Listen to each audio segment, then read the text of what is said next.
give it up for our sister who's a community member, a leader, doing amazing, amazing work. Let's give it up for our sister, Raquel Smith. I lived at home with my parents and my 3 brothers and sisters. We were probably the only family in the neighborhood that had mom and dad. So I had a pretty good childhood. But when I started to get a little bit older, that's when the dynamic of my family changed a little bit. It was so many things happening in my life at that time, and he just was falling off at that point. When you're a child of an addict, you always kind of internalize why your parents are getting high. Let's go to your son's father. Is that somebody you meet at college? No, he was somebody that was from the neighborhood. We dated for about 2 months and he went to jail, and I was in love. What do you feel like made you choose that person from the street? I think about that all the time. I'm not sure. I waited with the expectation that he was gonna come home and I was gonna get my happy ending. My life didn't turn out that way. I just heard a scream from my son that I knew that that was my husband outside. His body was still warm, his eyes were taped shut, and I just was like, oh my God, I could not believe it. In the city of Newark, we got 2 murders. One of your brother and your husband, 2 of the closest people to you. Sis, how do you get through that? I don't even know. I'm busy loving myself, putting me first. Now that I know I deserve more, I'm busy loving myself, putting me first. Made up my mind, I'm on my grind. My time to shine, you hit my line. I press decline, no time for that. I'm moving forward and right now. Yeah, in my past I've come too far to turn back now. Not going back, I see that everybody's sleeping on me. They really gotta see it to believe. What's up, y'all? Welcome to another episode of I Love Me More. This is your girl, Dr. Jamila T. Davis. And Tara Wallace. Yes, yes, and more. Yes, so we are here today, y'all.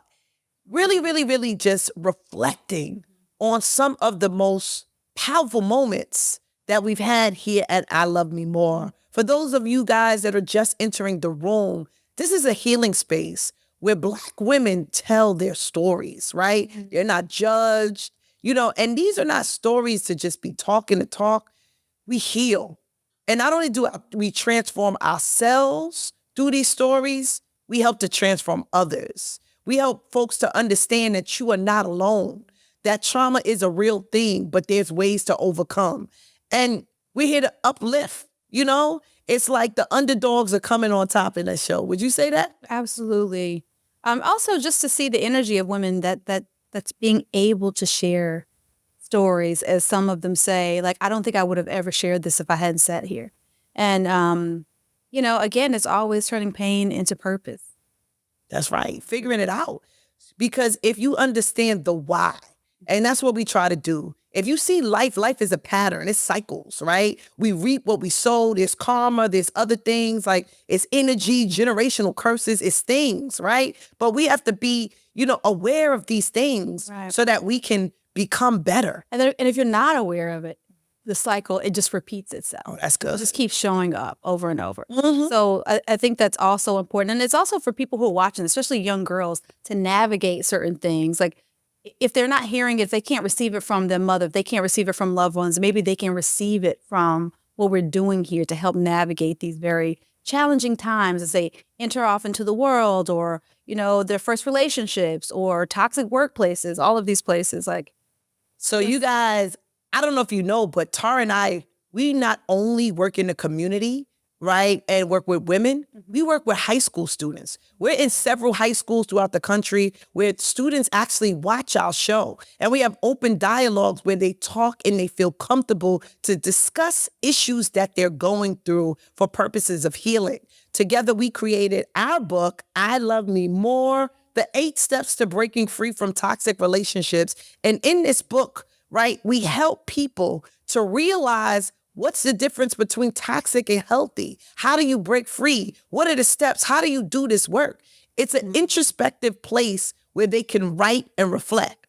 Absolutely. It's so exciting to me because, it offers a space that I never got when I was a kid. For me, it was very simple. As long as you're not losing your virginity, we're all good. And if I had questions, if I had concerns about even what was going on in our church or just what I was feeling, there was nowhere to go. It's literally you pray, you fast, you get over it. If you're going through trying times, hang tight, they'll get better. And that was it. So to sit in rooms with young girls, that are, once they get comfortable, begin to share and ask for direction and ask for just clarity on some of the things. It's so dope. And it's something I didn't have when I was a little girl. And for those of you guys that don't know my story, I'm a product of the trauma to prison pipeline. So it was a bad relationship and trauma that entered my life at 14. And it took me to go to prison and really self-reflect to come back out and get on the right track. And I ended up spending a decade in federal prison. So we do this work, y'all, not for the accolades, not for, any other reason, but to make sure I know for me that there's no more young Jamilas going through the situations that I went through without help. So this is a resource. It's a tool. It's community. And if you haven't already, make sure you join our community. Visit www.Black Women's Lives Matter. And in that community, we are a space it's a sisterhood. It's free. It's a space where you can enjoy, get your cup filled up, right? Learn information, gather resources, be uplifted, daily affirmations. So much, much more is inside the community. Absolutely. And please make sure you join our after chat, which is every Tuesday at 7 p.m. after the podcast airs, so you can be a part of what we're talking about and the discussion that would have just aired right before. That's right. So guys, we got to pay these bills, but this next guest, this one today, baby, woo, woo. I know you hear me say it all the time, but then y'all see me bringing that heat, right? We bringing that heat. So this next guest you're not going to want to miss. Stay tuned. We'll be right back. What's up, y'all? It's your girl, Dr. Jamila T. Davis, and I got a special offer for you, right? It's my gift from me to you. You want to level up? You want to manifest the life of your dreams? Well, I'm going to give you a piece of the plan, right? It starts with my Manifested Now vision plan. So follow me. It's actually the template that I use each and every year to get into my goals, my dreams. And unlike a vision board, I actually put this document on paper with goals and dreams and plans of who I want to be and what I want to become. And now you could do it too. It's time to level up, y'all. It's time to be the best you that you could possibly be. And I'm going to give you the plan. And best of all, I'm going to give it to you for free. Click the link right here. Download today and level up. Make sure you share the results with me. This is the exact plan that I've been doing for the last 4 years. And each and every year is taking me higher and higher. And I pray it does the same for you. So guys, welcome back. So we told you about our community. So our community is real, right? So we have these after chats where we go and we talk and we speak. And this next guest is a member of our community. And when I heard her speak, I knew instantly we had to have her on the love seat. So without further ado, give it up for our sister who's a community member, a leader, doing amazing, amazing work, who has turned her pain into purpose. Let's give it up for our sister, Raquel Smith. Raquel, welcome to the love seat. Thank you. How are you? I'm wonderful. I'm happy to be here. Oh, we're so happy to have you. How are you doing? I'm blessed. So we always like to, we will get to the ending, but we always like to start from the beginning so that you lay the foundation to who you are and kind of like leading up to some of the things that have happened to you. Right. So that people get the full perspective of who you are. So we would like to go back to, where are you from? I'm from Newark, New Jersey, Hawthorne Avenue specifically. That's where I was born and raised. Oh, I love Look that. in the building, y'all. And what I love about Newark is people from Newark give you their street, so you're very Yes. clear where they Which part? they're from. So what was it like growing up in Newark on Hawthorne Street Avenue. Avenue? Avenue, baby. Not Gotta to be get that right. It was a great experience. I started kindergarten at Hawthorne Avenue School, which was directly across the street from my family home. I went there for kindergarten and first grade, and then I transferred into private school.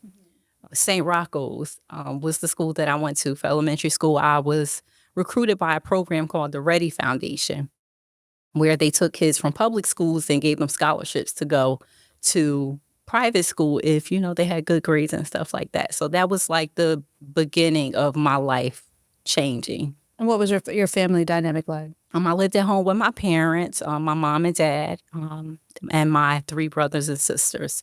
So I had 2 sisters and 1 brother. We were one of those, probably the only family in the neighborhood that had mom and dad.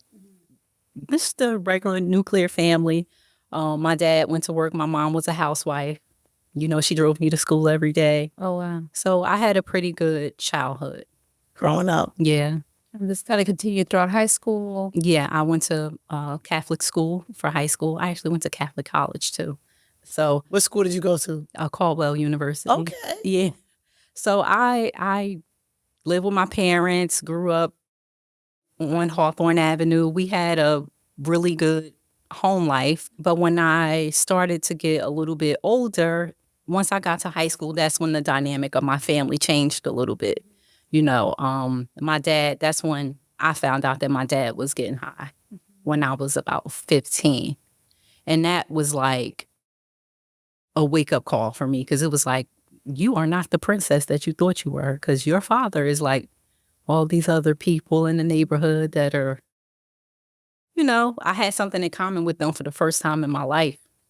And I really struggled with that because, when I went to school, I didn't really fit in there because I was there on scholarship. And there was a difference between the kids who were there from a scholarship and the kids that were there because their parents paid for them. And then when I came home, it was like, you get off the bus, you got on a uniform, and she thinks she's better than us because she goes to private school. So it was really hard to make connections with people my age because I couldn't connect with either side. So I was like, trying to find your space and your place. Find my tribe, So now your father, how did you find out your father was getting high? I saw him out the window buying drugs. Wow. Did you tell your mom? I told my mom. What did she say? She said, she said, I'm going to ask him about it. And he denied it. Wow. Did you feel like she knew, or did you just believe her? She suspected it, but she didn't know, and he denied it. And I told her, I said, Ma, I saw him. I saw it. Wow. And, for that was a pivotal moment in my teenage years, but I really was like, that was when I really needed him to be present and be completely, yes, a part of my, growing up and my, it was so many things happening in my life at that time. And he was falling off at that point. So you saw that his behavior also showed you that he wasn't. Because he was a great dad.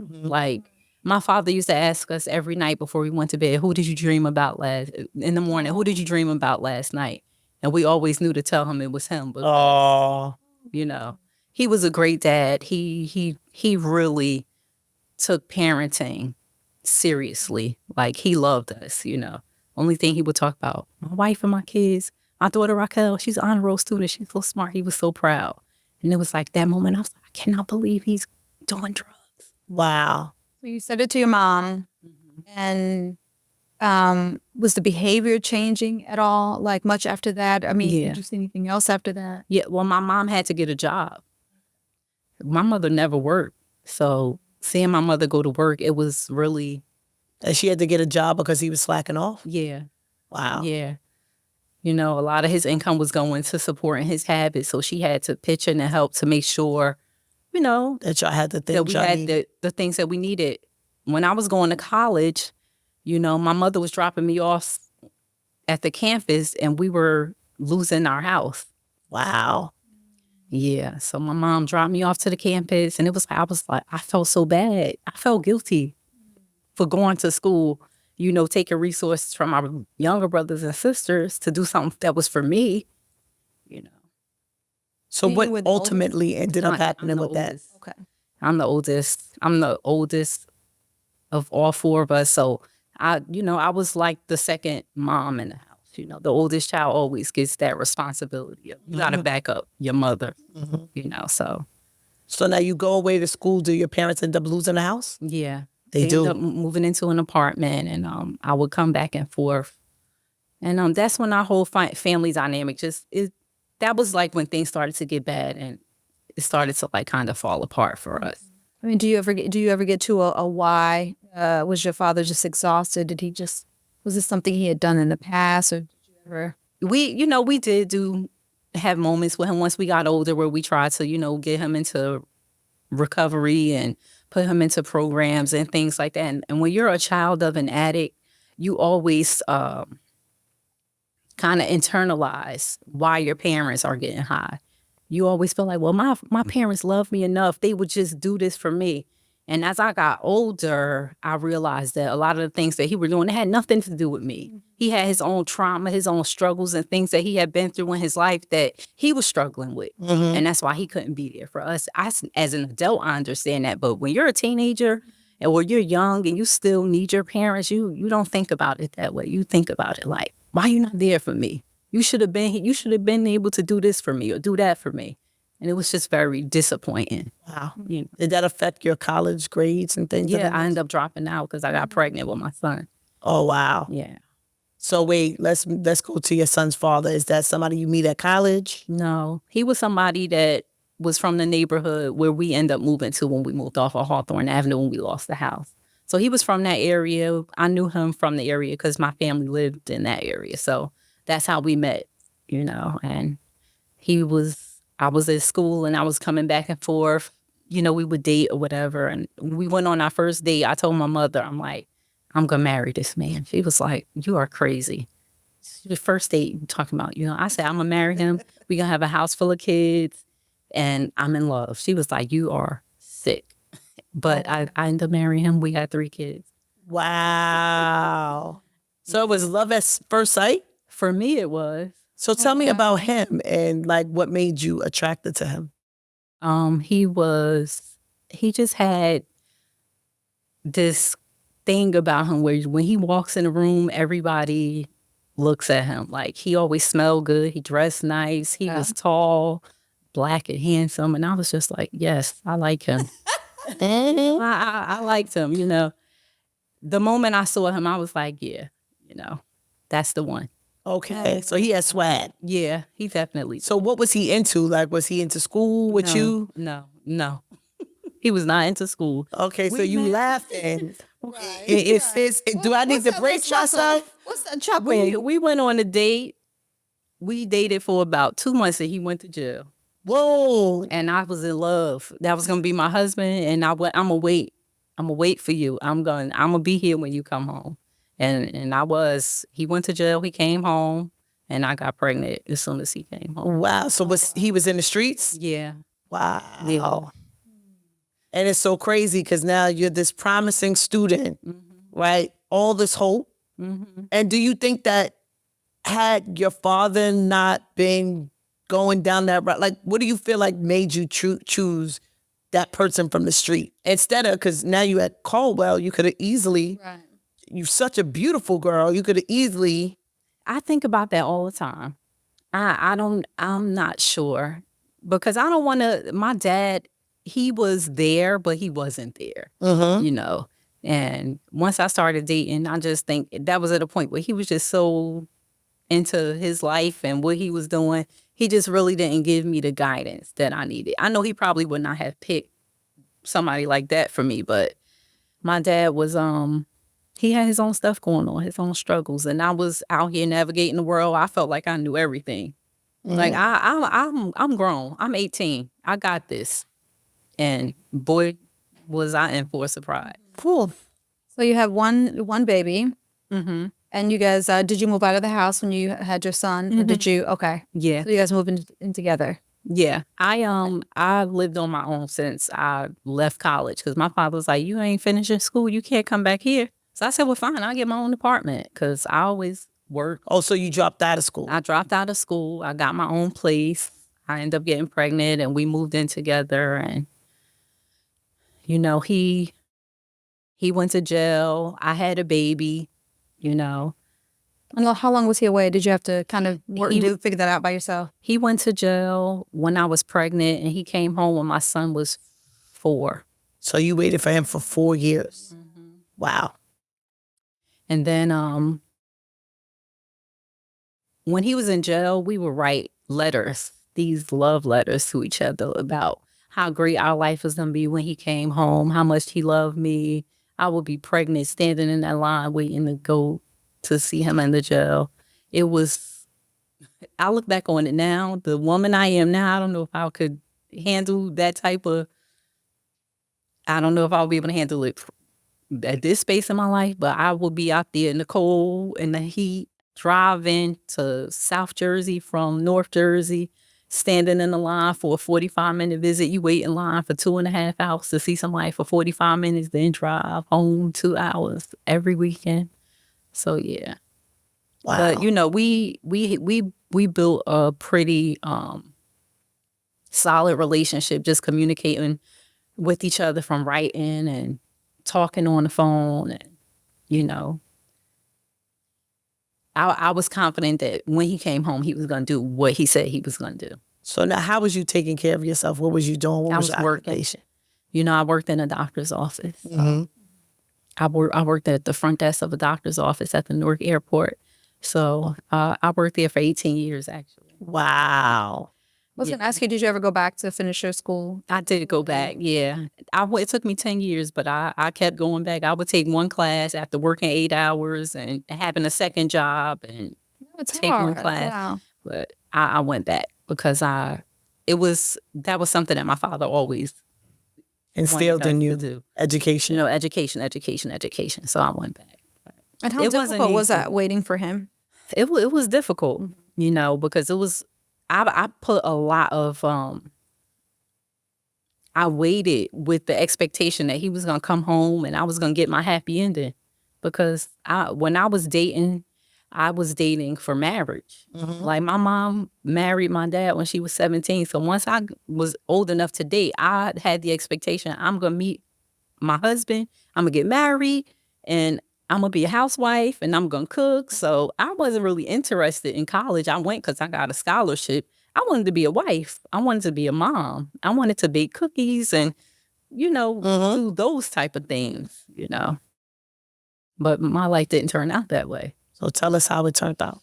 You know, so my home life, you know, with my family, that was one thing. So then I created my own home for my child and my boyfriend at the time who was in jail. So he came home.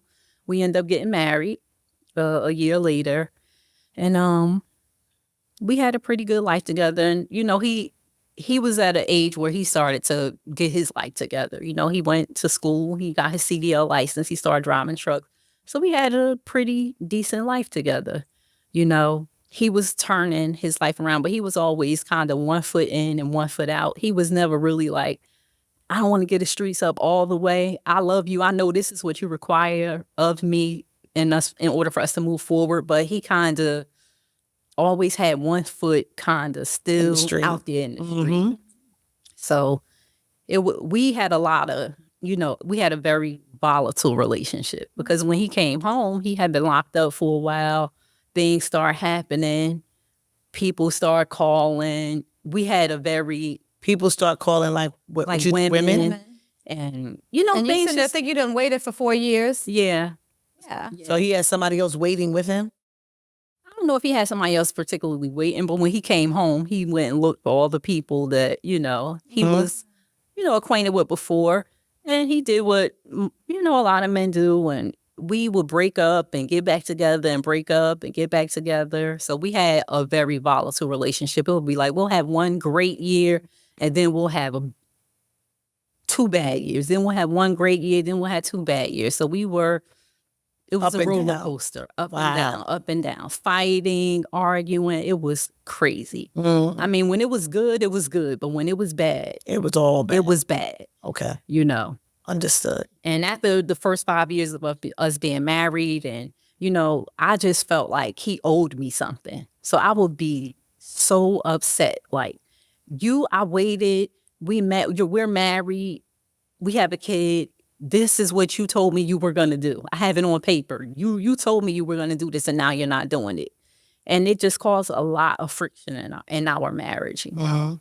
So we had a lot of great times, don't get me wrong, but we had some very moments where I was just like, felt defeated, you know. So how did you push through? You know, I just poured into my son. You know, eventually 10 years later, I had a daughter, you know, and then we had 2 kids. Then I had another baby. So we had 3 kids. We were married. It was just, we had a very, I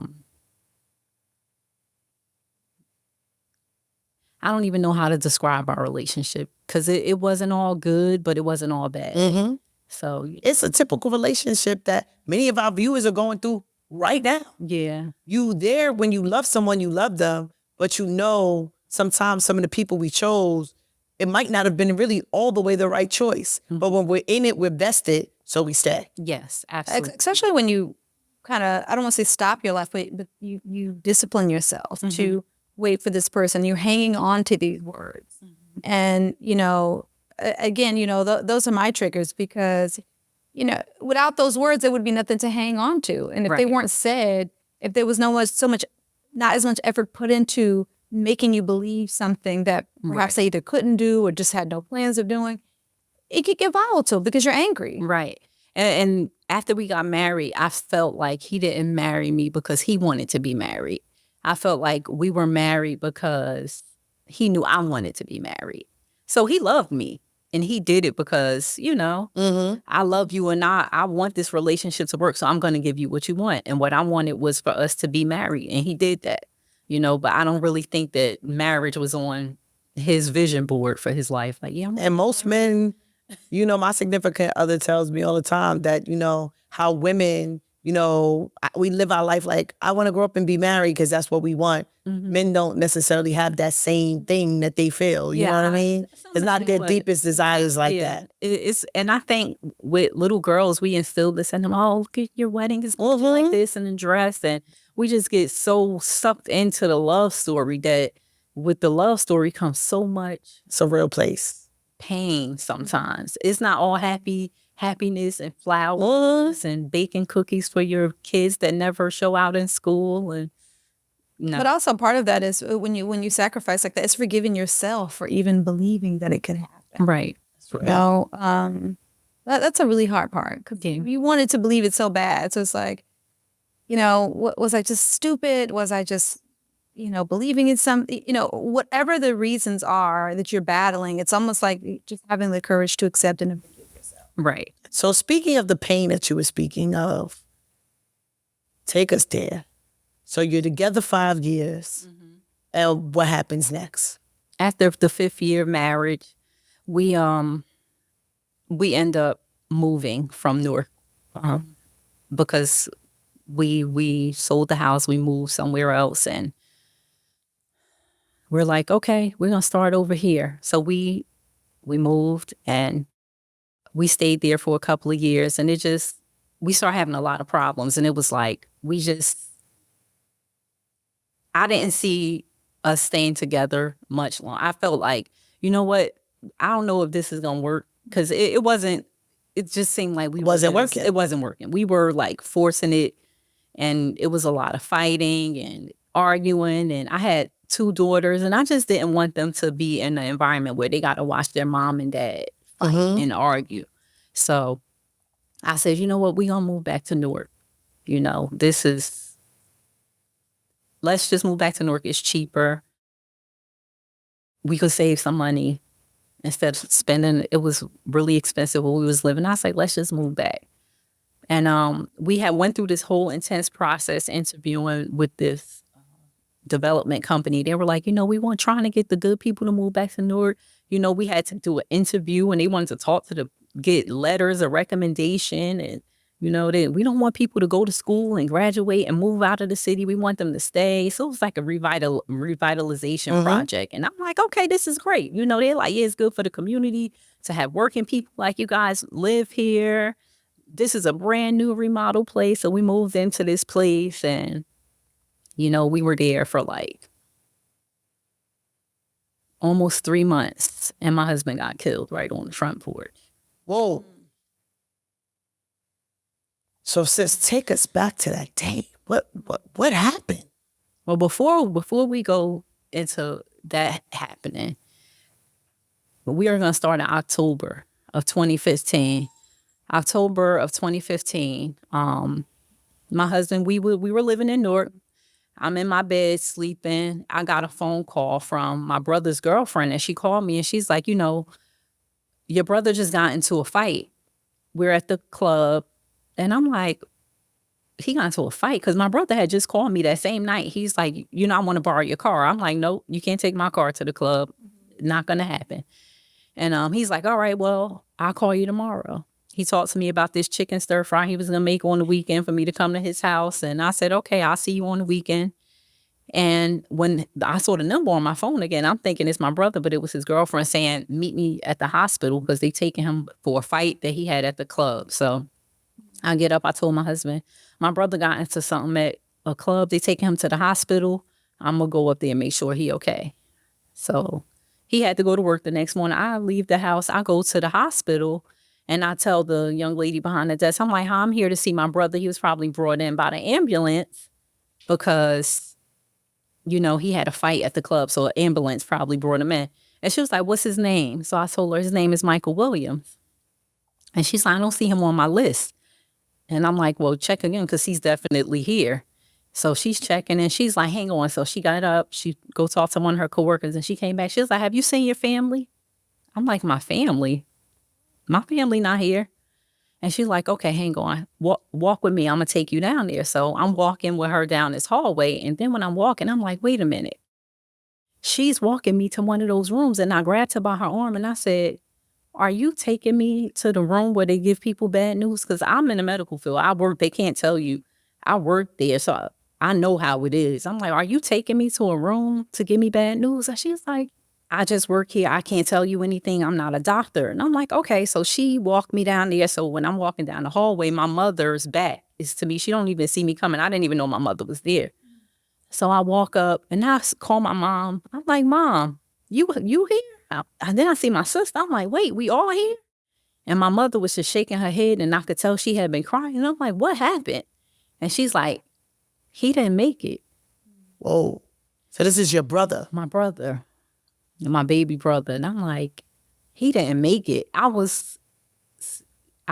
felt like the wind was knocked out. What year is this? 2015. 2015. I felt like the wind had been knocked out of me. So I looked at my mom's face and I knew it was just like bad. And I could not believe it. So, the doctor came out, told us, what happened. And he was like, so, you guys got to go in and identify the body. And I was just like, I'll go in. So my mom is there, my sister and her husband, and I went inside the room to, see him, and his body was still warm. He was laying on the table. His eyes were taped shut, and I just was like, oh my God, I could not believe it. Like, I would see things like this happen for other people, but I never expected for me to be one of those people. I think that was the hardest moment of my life. So was he a victim of gun violence? Yeah, he went into a strip club and was having fun with his friend, and he lost his wallet. He got into an altercation with this guy. When they came out, he shot him in the back. Wow. So he ended up dying. So I came home. My husband was laying in the bed, and I was like, he's like, how your brother doing? And I'm like, he died. And he sat up in the bed. He was like, he died? I'm like, yeah, they killed him. And that was like a turning point in our relationship because it was like stuff was not good between us, but it was like this was a family crisis. Mm-hmm. I had never planned a funeral before or identify somebody's body or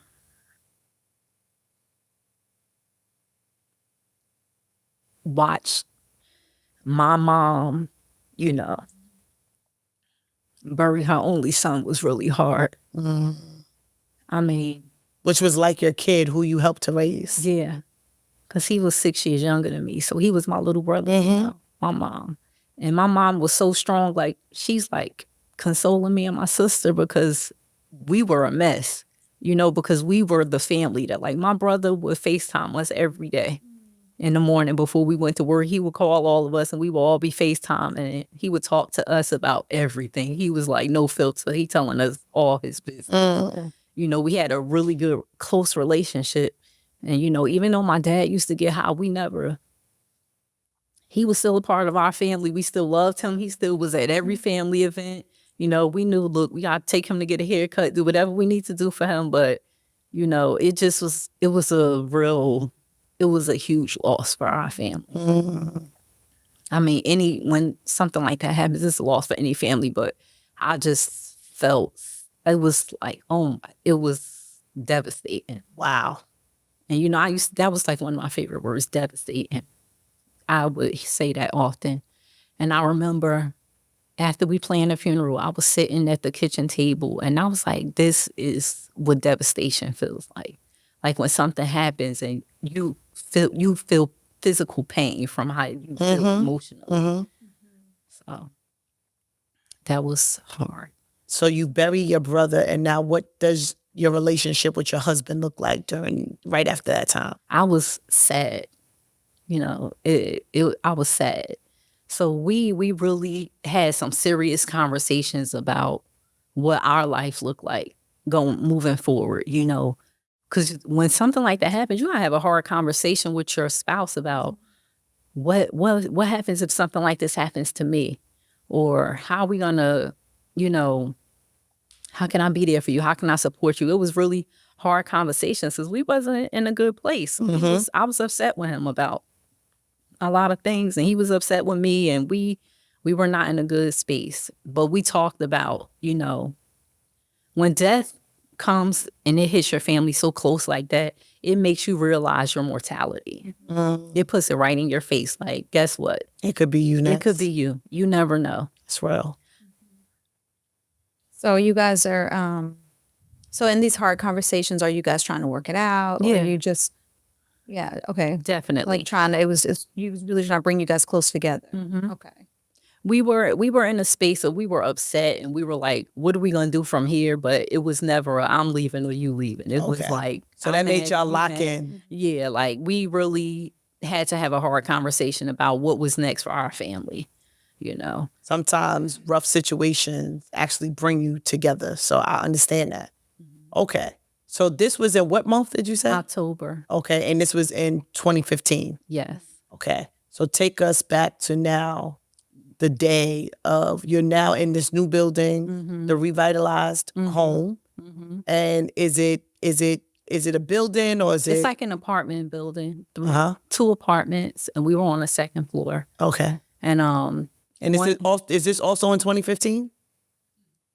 Yeah, 2015 we were there. We stayed there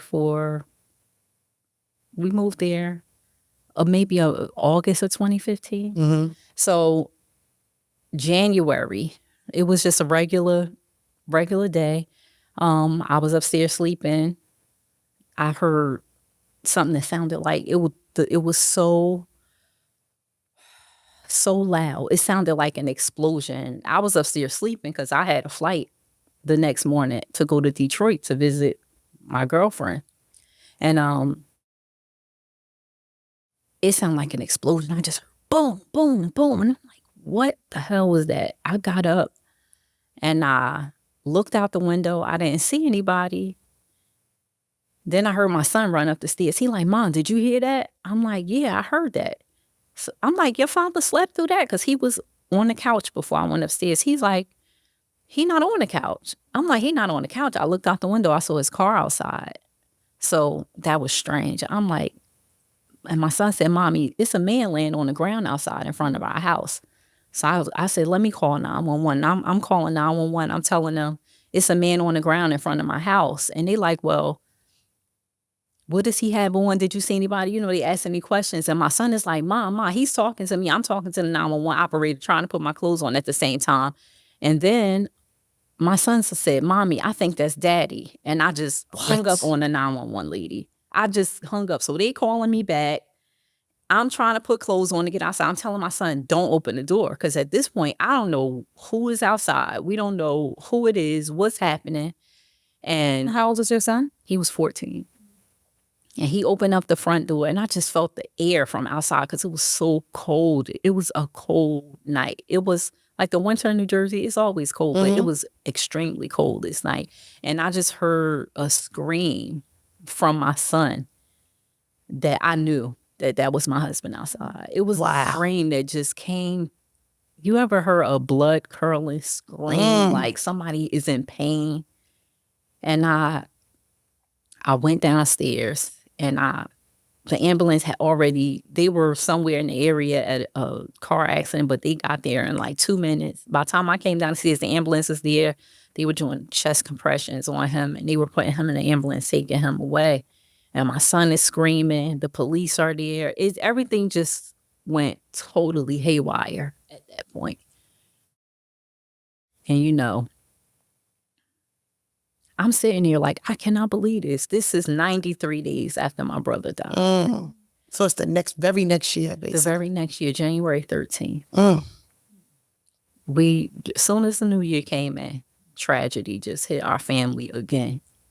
So I'm sitting on my couch. The police telling me you can't go to the hospital with him because this is now a crime scene. With your house? Yeah. You can't leave. You can't go anywhere. We got to question you. So I'm like, that's my husband. They like, you can't leave. You have to stay here. They got yellow tape in front of the house. So I call his mom. And that was like the hardest phone call I ever had to make, because who wants to call somebody's mother and tell them that? And I called my mother-in-law, and I told her to go to the hospital so he wouldn't be there alone. And at this point, I got detectives. They going through all of my stuff. They all in my house, and I'm sitting there on the couch, and I'm just like, who do I call? I didn't want to call my mom and my sisters because we had just had a situation.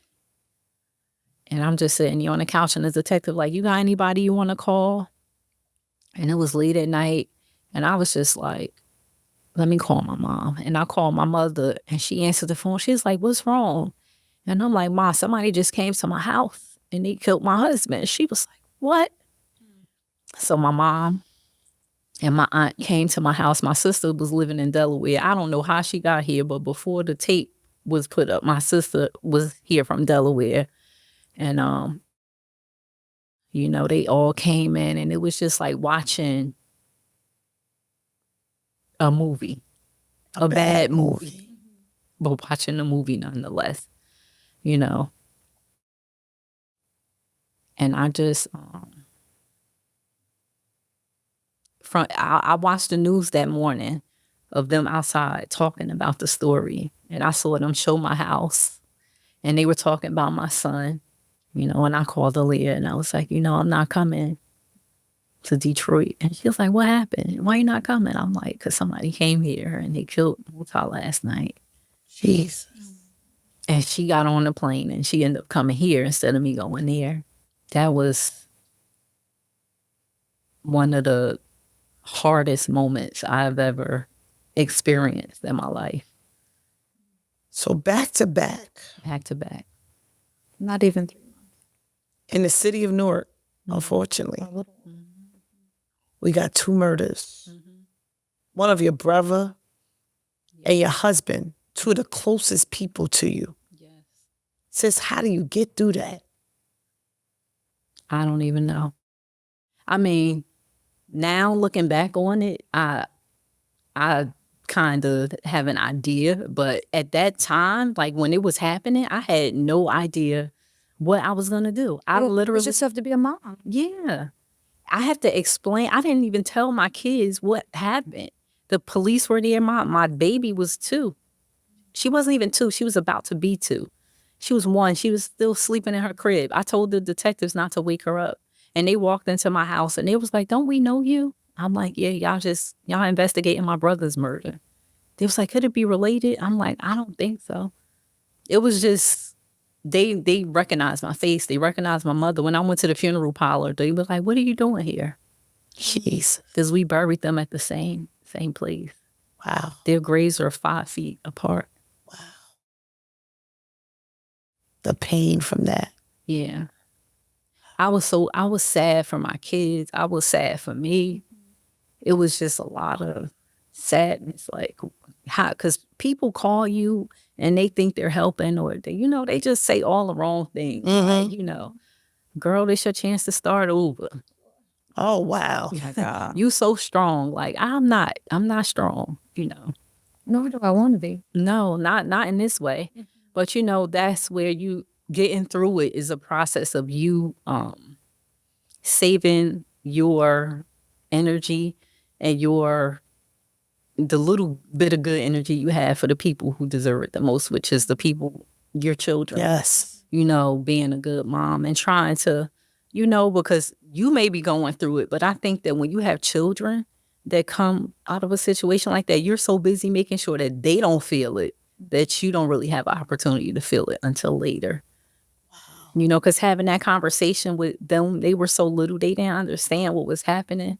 My baby was about to turn 2. Every time the doorbell rung, she thought it was her father. So I would tell people, when you come to the house, don't ring the bell. Because she would cry. She would be so disappointed that it wasn't him coming home, Or whenever I would leave, they had terrible anxiety about me leaving the house, because it was like, are you coming back? Because the only thing they know is that he left, and he never came back. So I would have to have a pep talk with them about, I'm leaving, but I promise I'm gonna do my best to get back, because I never wanted to tell them I promise I'm coming back, because the way this world is you never know if you're gonna make it back home. So I would, have a talk with them like, I'm leaving, but I'm gonna do my best to come back, and And for folks that don't know what this looks like, what you're helping to do right now is to paint the stage for what trauma of family members look like. Yes. So we have all this violence going on, and we often think of the victims of being the actual person who's, struck or hit. But what we don't understand, especially in our communities that are plagued with gun violence, the effects of the wife, the children, the mothers, and I feel like your expression right now is helping those understand just a bit better what trauma is looking like all throughout the community, piled on top of each other, and then there's nobody teaching us how to deal with it. And they saying crazy things that don't really help you feel better. That's why I'm so grateful for you to have the courage to actually share your story. And I know that you wrote a book. And I want to know more about getting through as a widow and overcoming, because there's somebody that's sitting right now in the same exact circumstance that might still be in the dark. Because we know, I'm sure you still go through it, because your life is still never the same. But from what I've seen, there's a light, and you're still shining that light even in the midst of your darkness. So let's talk about that. When you experience darkness, you see light in a completely different way, And I didn't know how I was going to make it out of this situation with my husband. I was a 34-year-old widow with 3 kids. It's like, now I'm back into the dating world. I got to work to take care of 3 kids. Financially, I was devastated. Like, I had to really build from the ground up. And it took me to really go literally sit down and talk to a therapist. She crying, I'm crying. I was And gonna I'm ask like, you. I'm in therapy. Why she crying? But she was sad. I was sad. I went to therapy with my son and trying to help him, because it was The 14-year-old. Yeah. Because he's the one that found him. Yes. And it was just like, he was never the same after that. I was just about to ask you, does that still affect him? Yeah, absolutely. Our whole family has been changed in ways that you can't even imagine. It's like, I've been a person who was not a stranger to a fight. But But I was so fragile when that happened. If somebody blew on me, I probably would have broke into pieces. Because it's like, I don't want to fight no more. Like, I don't have any fight left in me. All the fight that I have is being reserved for them little people that I have at home to take care of them and make sure that they going to be all right. That's the only fight that I have in me. Anything else, I don't have no energy for it. As time went on, I developed a tolerance for, getting up every day and making it to work and doing what I need to do for my kids and recovering from all the bad things that happened. But it was hard. It was hard. And people think because they see you when you smiling that you're not in pain, or that you're not hurting or that you're not thinking about something that happened to you. Like, they don't realize, like, the first 2 years, I went back to work after 4 months. And when I went to work, I would go in the bathroom and cry. And I would come back out and they were like, "You okay now?" I'm like, "I'm okay. Bring these patients in. Let's go." And I would do what I needed to do. Wow. I couldn't quit. I got 3 kids to feed. Ain't nobody gonna come. People will call you. "Oh, if you need anything, call me." Ain't nobody come with a check for us. It's real. When my husband died, I was in debt. My credit was jacked up. Like, I had to do a whole overhaul of my whole life. That's why,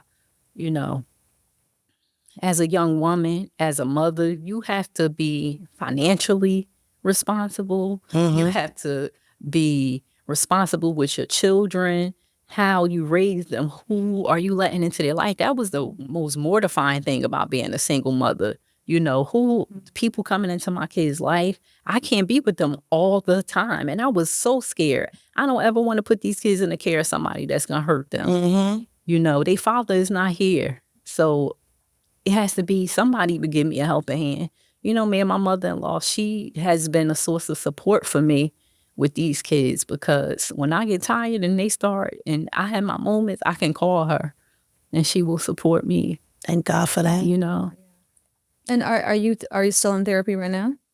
No, because when I went to the first few sessions, I felt like I made some breakthroughs in therapy, but it's hard to.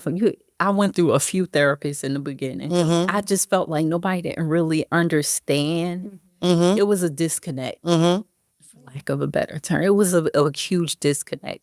And then I found somebody that I liked a little bit, and, then the pandemic happened and then kind of stopped and I never went back because I didn't keep going and telling my story to a different person. And because when you're a new therapist, you got to start from the top, tell them the whole thing.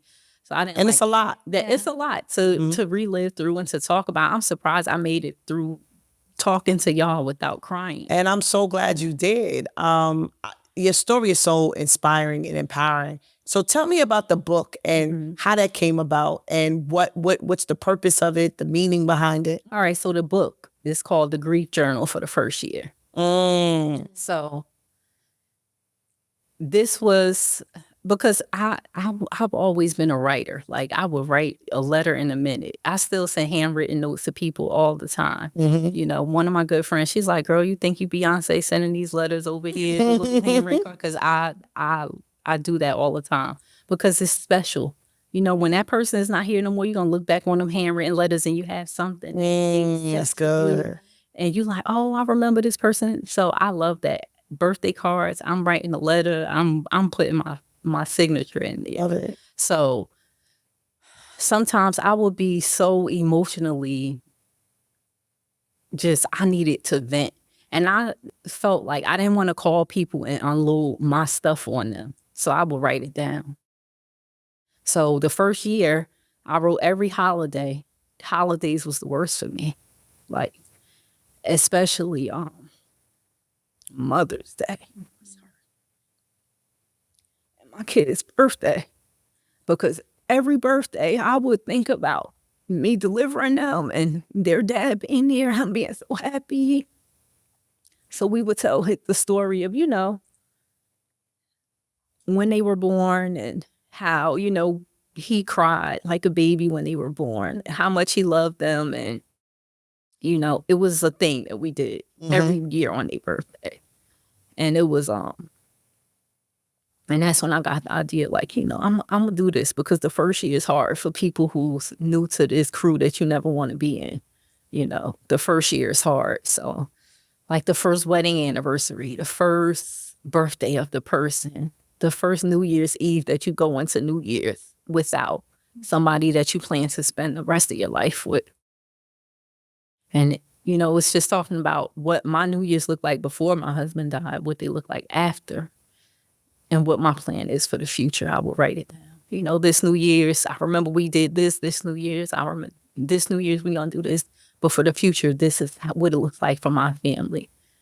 So it's something where people can take it and they could really be a part of their own healing. I needed a place to write down my feelings. And when I first became a widow, I went on Amazon and I searched for books to try and heal myself, because I'm like, I'm going to therapy. Nothing is working. I'm still sad. I'm upset. This is not fair. This was not what I had planned for my life. So I went on Amazon and I ordered a few books, and a lot of the books that I got, they were great. The content was awesome, but it just wasn't relatable to me, because they were for, when you've been with your wife for 50 years, for older people or for sick people. They didn't talk about somebody who died young, who still had years of life left. When you have children, not adult children, small children, when my husband died and I went to the preschool, my daughter hadn't been there for, I didn't send her back to school for maybe a month. And they were like, what happened? I had to call and tell them something. I'm like, my husband died. And they were like, oh no, he was our favorite dad, because, he picked her up from school every day.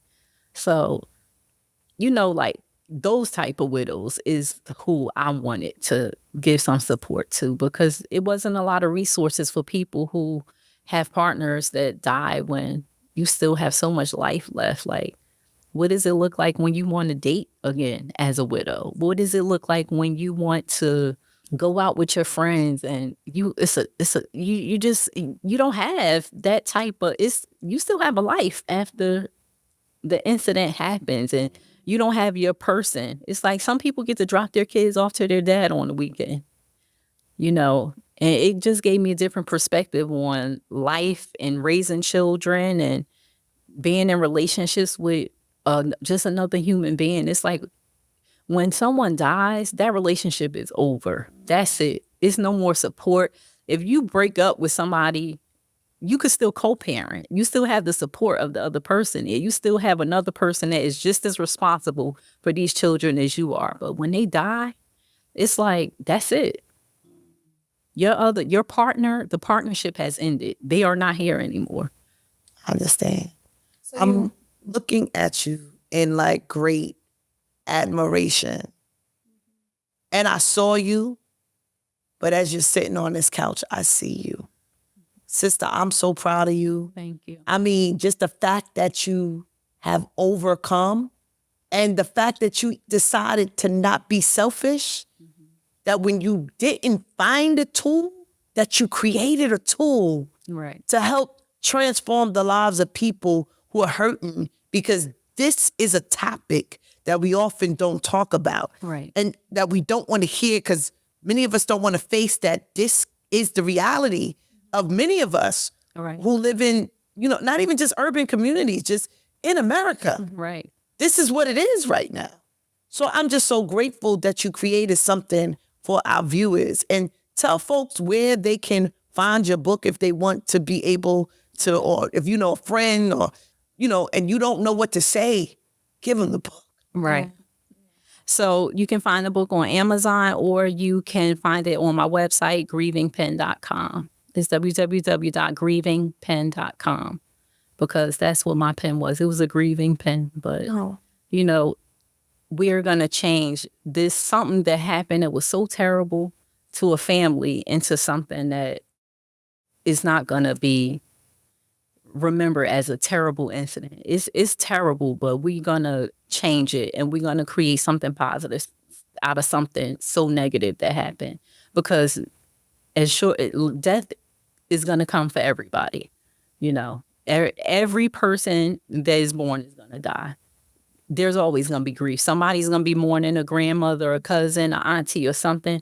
It may not be to the extent that I have, but we all experience grief That's in our right. life, and we have to learn how to deal with it. That's good. So that we can help each other, because you don't want to dump on people that you love. Sometimes it's like, and sometimes I don't like to tell my story. I don't want people to feel sorry for me. I want people to see me as a strong, empowered woman. I don't want you to see me as somebody that needs sympathy.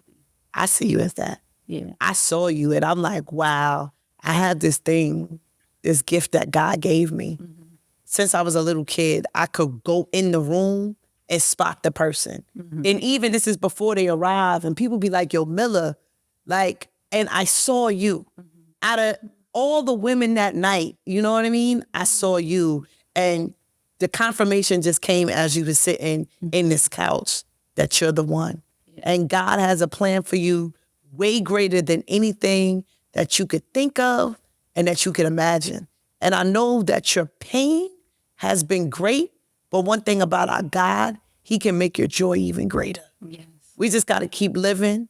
We got to keep fighting. And we can never, ever, ever give up, because when we give up, that's when it's over. But it's not over, right? Until we give up. So we got to keep going and keep persevering.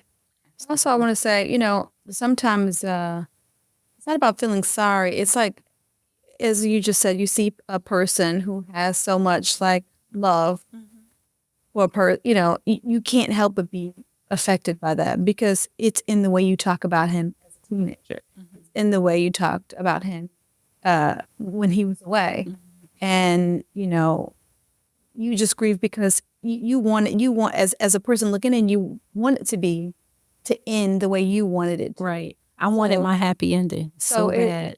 Yeah, no. So I think people are just grieving with you, because it's touching, to get it into the world again after something like that is very difficult.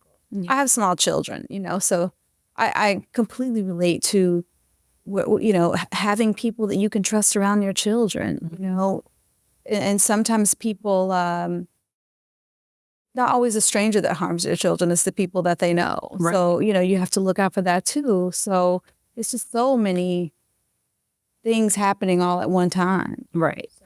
So many things that you consider. Like, I don't want to fail.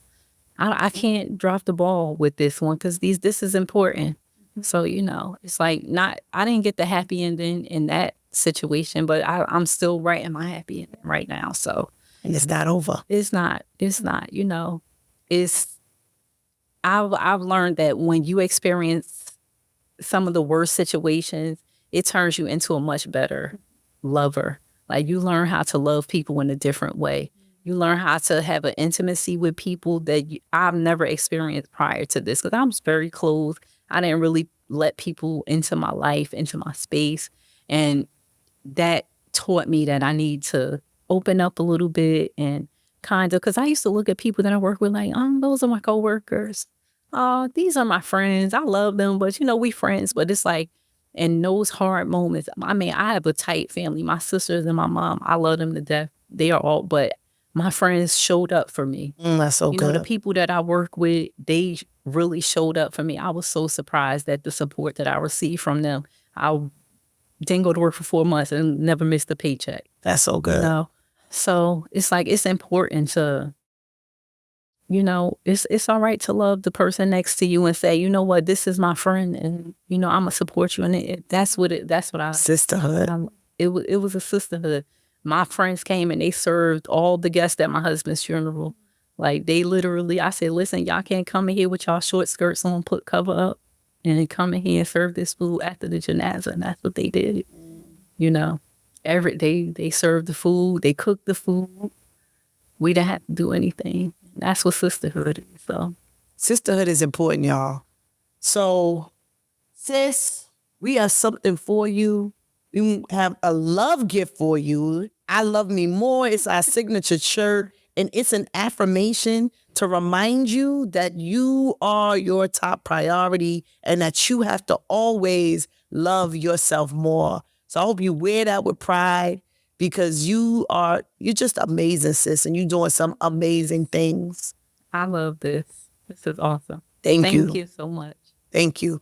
All right, so we got to go pay these bills. Y'all, our community. Raquel is in our community. This is what community is about. I want you to make sure y'all come. Meet us at the community. If you haven't already, visit www.blackwomensLivesMatter.com. And we're going to come back on a higher note, but make sure you check us out. Hello, friends. It's your girl, Dr. Jamila T. Davis, and I have a special announcement. We are finally opening up the Black Women's Lives Matter community. So what does that mean in real time? We can fellowship with you. We have this platform that we're giving to you for absolutely free. And it's a place where you can learn from other Black women just like you. And we're going to be learning real things, speaking to experts about finances, relationships, fashion, makeup, parenting. You name it, we got it in the community. It's a place that we can fellowship and also heal. We're also going to be having therapy in the community. There's a lot of things that we need to talk about to get off our chest, and we're going to do it in a safe place where we can learn from experts about how to maximize our potential and become the best us that we can possibly be. So what does this mean? It's time to click the link in our bio and join today. It is absolutely free. It costs you nothing and it will grow you so much, I promise you. So meet me in the community. You get to actually work with me this year. I'm going to be doing some one-on-ones. I'm going to be doing some group work, and it's all about leveling up. Meet me in the community. I'll see you soon. And y'all already know what it is. It's going down.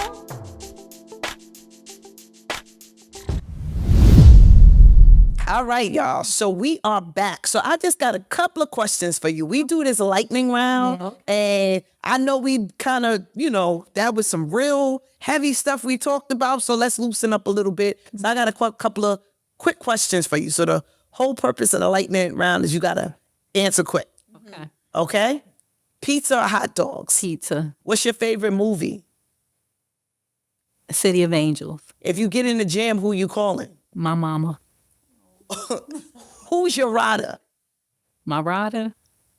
My fiance. Okay, sister found love in there. All right, we ain't even talk about that. That's part 2. And what's your favorite book? My favorite book? That's a hard one. That's a hard one? Yes. My favorite book is The 5 People You Meet in Heaven. I know that's right. So sis, that is it. We thank you so much for visiting us here at I Love Me More. So much more to come. I just want to reiterate what a beautiful person I think you are. Thank you. Just thank you for sharing that.